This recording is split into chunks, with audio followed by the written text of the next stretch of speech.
Kag para sa ato nagkapanguna nga balita, mga kapuso, naglabot na sa 194 ka mga kaso sang JN.1 COVID variant ang na-record sa Department of Health 6 as of December 28, 2023. Sa datos ng DOH-6, pinakadamo nga naka-record sa probinsya sang Iloilo nga may 88. Ini ang ginsundan sa syudad sa Iloilo nga may 77. 19 ang na-record sa probinsya ng Capiz, wala naman sang kaso nga na-record sa probinsya ng Aklan.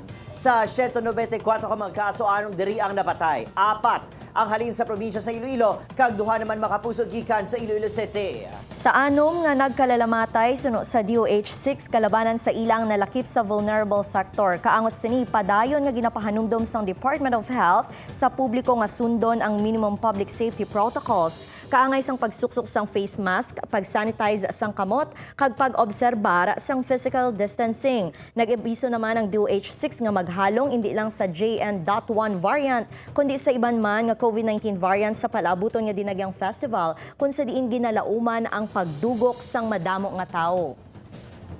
We will continue to remind the public, if they are part of the vulnerable population, maghalong lagi sila sa pag-encounter man sa ibang mga tao, and those naman nga nag-sick sila, nagatrangkaso, be responsible man mag-isolate na lang sila.